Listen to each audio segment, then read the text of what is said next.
Yes, अगली space करेंगे बेटा आज हम।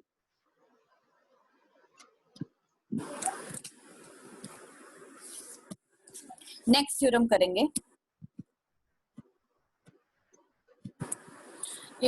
जब आपके पास बेटा बुक आ जाएगी, when you will purchase the book, the page number is 25 and I am doing theorem number 5th। Prove that the linear space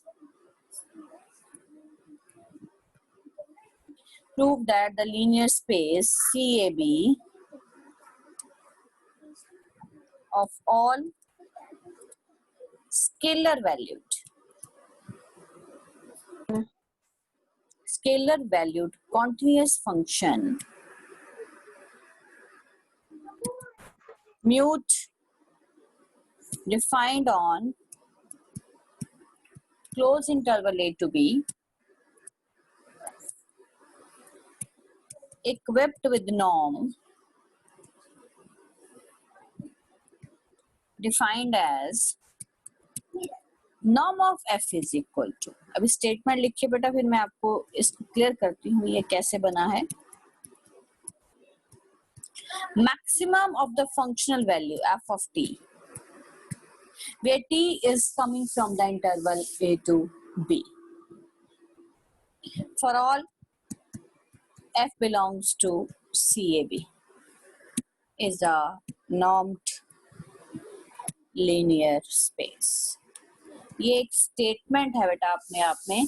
prove that the linear space CAB of all scalar valued continuous function defined on the closed interval a to b equipped with the norm defined as norm of f is equal to maximum of this, right, and t is the domain that belongs to the closed interval a to b for all f belongs to CAB is a normed linear space। ये आपने theorem prove करनी है।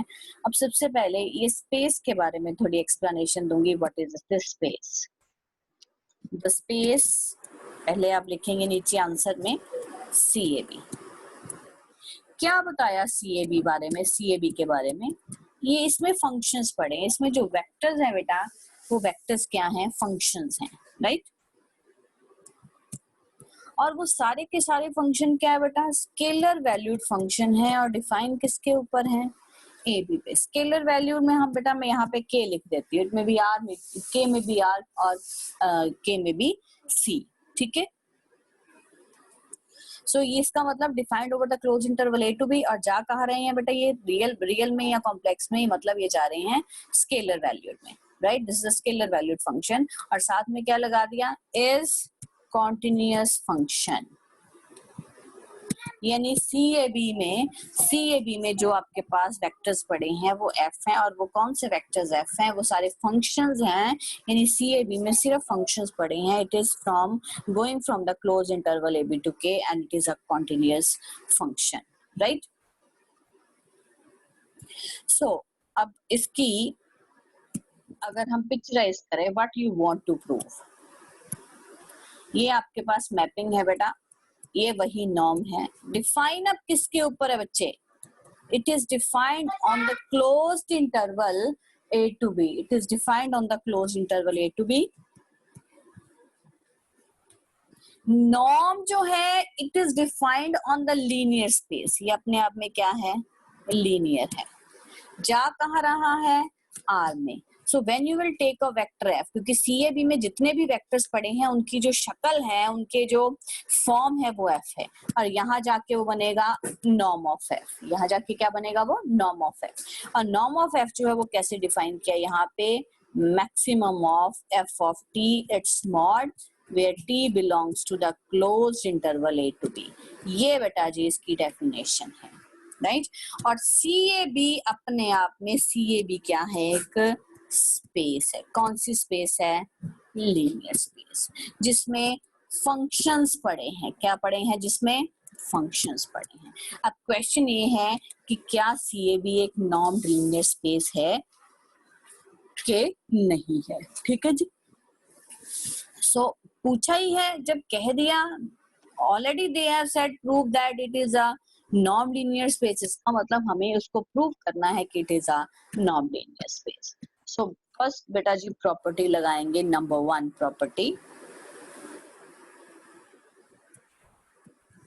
number 1 property, for all f belongs to CAB, or we always do write like that। हम कहाँ से शुरू करते हैं, प्रॉपर्टी 1 से, norm of f is greater than or equal to 0 for all f belongs to CAB, right, for all f belongs to CAB। so कहाँ से शुरू करेंगे, let, since, let नहीं आएगा, since बेटा modulus of a functional value is always greater than or equal to 0 for all t belongs to the closed interval a to b, right। अगर बेटा function की वैल्यू पॉजिटिव है हर t के लिए, तो इसका मतलब इस फंक्शन की मैक्सिमम वैल्यू भी क्या होगी, ग्रेटर देन और इक्वल टू 0। इस फंक्शन की मैक्सिमम वैल्यू भी क्या होगी, ग्रेटर देन और equal to 0। So it implies आपके पास क्या आ गया, maximum of f of t is greater than or equal to 0 for all t। अगर आपने यहाँ लिखना है so you can write here for all t belongs to AB।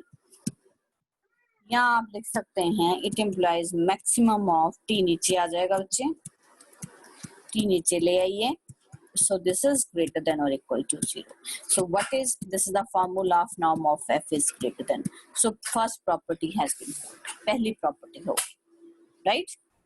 similarly beta ji the second property, the third property, they are quite easy as usual। second property, second property तो बेटा क्या कहते हैं, second property, norm of f is equal to 0 if and only if, norm of f is equal to 0 if and only if f is equal to 0। मान लिया, let norm of f is equal to 0, norm of f is equal to 0, it implies if and only if, उसकी value लगा दो, mod of norm of f is equal to mod of f of t is equal to 0 if and only if।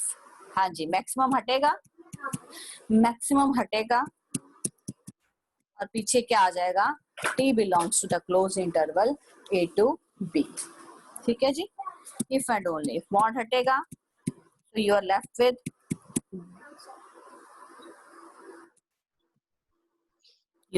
with f of t is equal to 0, ठीक है जी, for all t belongs to AB। इसका मतलब domain का हर point put करके function की value क्या आ रही है, 0 आ रही है, तो इसका मतलब क्या है, it implies f is equal to, यहाँ क्या आ जाएगा, 0 फंक्शन। तो एफ क्या है, अगर डोमेन के हर पॉइंट पे फंक्शन की वैल्यू 0 आ रही है, इसका मतलब हम उसको कंसीडर करेंगे this is a 0 function, right. Next third, बेटा third one will be done by you. Third is, third की I will just write down the statement. So alpha X नहीं आएगा, alpha F its norm is equal to alpha mod into norm of for all alpha belongs to K and F belongs to CAB, ठीक है जी। Third property, it's very easy बेटा, that will be done by you. आपने alpha ही बाहर निकालना है, nothing is special here.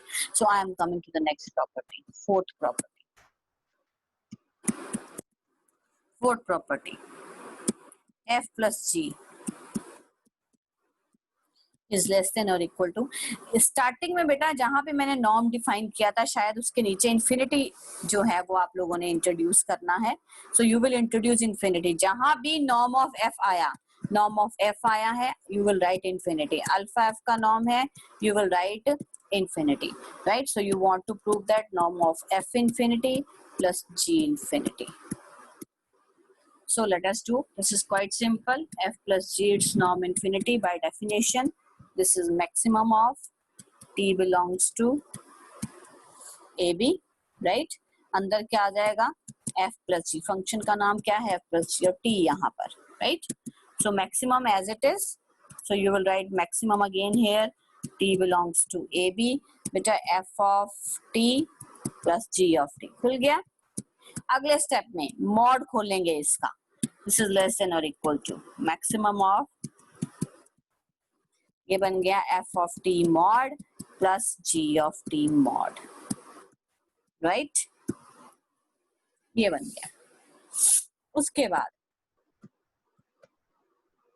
This is equal, this is less than और इक्वल टू, अब मैक्सिमम अलग करना है आपने. ये देखिए मैक्सिमम जब अलग किया तो भी ये वाला साइन आपके पास आएगा, right.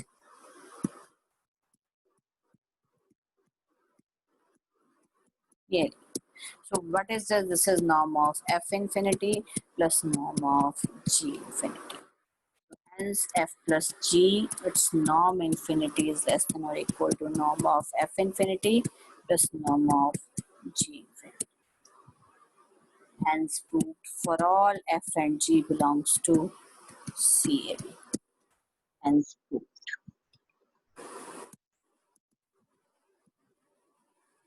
Right? So I hope this is very much clear to all.